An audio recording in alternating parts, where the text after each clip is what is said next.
helps establish a key defense strategy to turn the videotape to its own advantage. Duke meticulously dissects the tape, identifying the blows and kicks as direct reactions to aggressive movements by Rodney King. What did Mr. King do based upon your perception?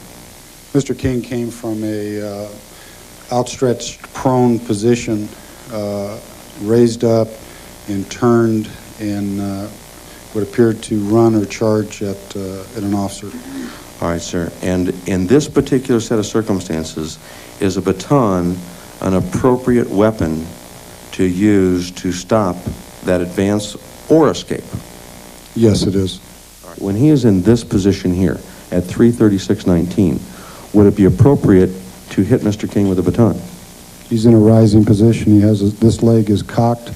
He's up on his knees or up on his elbows in a rising position.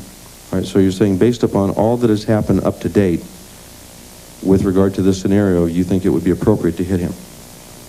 Yes, I do, because once an officer is attacked, to allow the suspect to rise to his feet, you allow the potential for escalating the situation into a deadly force mode. The suspect has his hand in a flat, the hand portion of the hand is flat on the ground. The arm appears to be cocked. This leg, which would be his left leg, appears to be bent, coming up in a position in he is in a what appears to be a rocking position because of the bent leg here, and the arm flat on the ground in a pushing position. Assuming that an individual perceived him to be attempting to rise, would it be appropriate within the policy and procedure to strike that individual? Yes, it would. Prosecutor Terry White challenges Duke's conclusions. Sergeant Duke, when you first saw this videotape, you were shocked by what you saw, weren't you? I wasn't shocked, no. When you first saw this videotape, did you believe that it possibly contained excessive force by these officers? I never form an opinion until I get all the facts. Sergeant Duke, when you first looked at this videotape, did you possibly believe that it contained excessive force? Yes or no?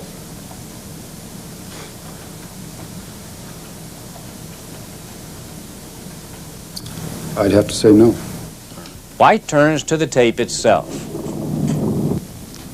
Stopping the video at 3:51:02, Mr. King is again on his knees, his upper body raised off the ground. Is that correct? That's correct. All right. Now, in this particular sequence that we've just seen, from the point in time where it was started until now where it stopped at 3:51:02, have you seen Mr. King swing at anyone? No, I haven't. Have you seen him punch at anyone? No, I haven't. Okay. His only movement is up to raising off the ground. Is that correct? Right, on the spectrum of the first incident that you referred to, he is in that spectrum of aggression. Which would again allow the continued use of the baton. That's correct. This is still an aggressive position in your mind. Is that correct? Yes, according to your spectrum, it is, yes. Well, according to your perception, it's an aggressive position. Yes, on the guide of your spectrum, yes, it's both. All right. Still aggressive enough in your mind to justify the continued use of this deadly weapon? Yes. What movement have you seen by Mr. King at this time? He had his knee in a cocked position, and a baton blow struck, and it straightened it out. The baton blow straightened out his leg? It caused him to move his leg straight, in a straight position. What do you think it caused it to move it in that straight position, from pain? I don't know.